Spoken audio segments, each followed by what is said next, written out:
ধেয়ে আসছে ঘূর্ণিঝড় রেমাল, ক্ষয়ক্ষতির সম্ভাবনা নিয়ে যা জানালো আবহাওয়া অফিস। আবহাওয়া দপ্তরের প্রাথমিক পূর্বাভাস অনুসারে আগামী 20শে মে দক্ষিণ বঙ্গোপসাগরে তৈরি হতে পারে একটি ঘূর্ণাবর্ত। সেটি সোজা উত্তর দিকে শক্তি বাড়াবে। সেটা 2020 সালের মে মাস। করোনার ধাক্কার মধ্যে এসে পড়েছিল সুপার ঘূর্ণিঝড় আমফান। সেই আমফানের স্মৃতি আজও টাটকা বঙ্গবাসীর মনে। সেই স্মৃতি উস্কে ফের মে মাসে আছড়ে পড়তে চলেছে ভয়াবহ ঘূর্ণিঝড়, যার নাম রাখা হয়েছে রেমাল। তেমনই পূর্বাভাস দিয়েছে আবহাওয়া দপ্তর। মে মাসের শেষ সপ্তাহে পশ্চিমবঙ্গ বা বাংলাদেশের উপকূলে আঘাত হানতে পারে শক্তিশালী ঘূর্ণিঝড়।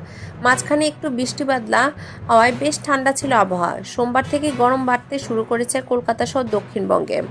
আবহাওয়া দপ্তরের সূত্রের খবর, এবার তাপমাত্রা ক্রমশ বাড়বে।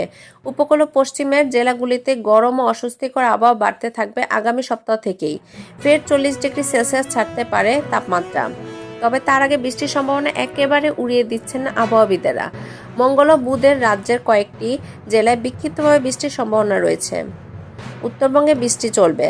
দার্জিলিং, কালিম্পং, আলিপুরদুয়ার, কোচবিহার, জলপাইগুড়ির মতো উপরে 5 জেলার হালকা থেকে মাঝারি বৃষ্টি হবে বিক্ষিপ্তভাবে।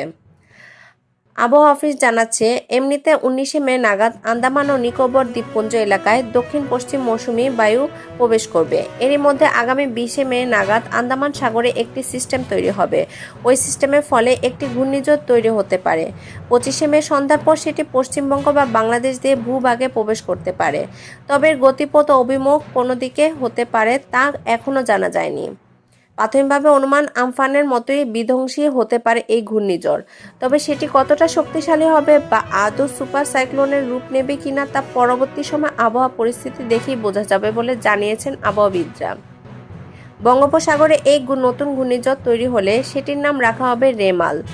আবহাওয়া দপ্তরের প্রাথমিক পূর্বাভাস অনুসারে আগামী 20শে মে দক্ষিণ বঙ্গোপসাগরে তৈরি হতে পারে একটি ঘূর্ণাবর্ত।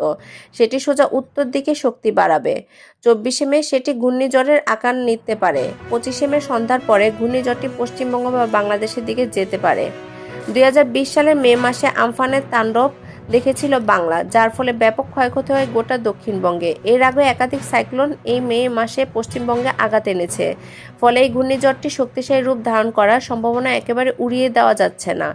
যদি তা হয়, কতটা ভয়ঙ্কর হতে চলছে রেমাল? আবহাওয়া দপ্তর জানাচ্ছে, ঝড়ের কেন্দ্রে হাওয়ার সর্বোচ্চ গতিবেগ 100 কিলোমিটার হতে পারে, যার জেরে উপকূল এলাকায় কিছু ক্ষয়ক্ষতির সম্ভাবনা রয়েছে। এই ঘূর্ণিঝড়ের জেরে 24শে মে রাত থেকে বৃষ্টি শুরু হতে পারে। বৃষ্টি চলতে পারে 26শে মে পর্যন্ত। তবে ঘূর্ণাবর্ত পুরোপুরি তৈরি হওয়ার আগে সাইক্লোনের গতিপথ ও শক্তি সম্পর্কে সুনির্দিষ্ট পূর্বাভাস করা সম্ভব নয় বলেই জানাচ্ছেন আবহাওয়াবিদেরা। এখন থেকেই সেটির উপর নজর রেখে চলছে আবহাওয়া অফিস। ধন্যবাদ। যদি আমার ভিডিওটি আপনাদের ভালো লেগে থাকে তাহলে অবশ্যই একটা লাইক, কমেন্ট এবং শেয়ার করে পাশে থাকবেন। আর হ্যাঁ, আমার চ্যানেলটি সাবস্ক্রাইব এবং বেল বাটনে চাপ দিতে অবশ্যই ভুলবেন না। ধন্যবাদ।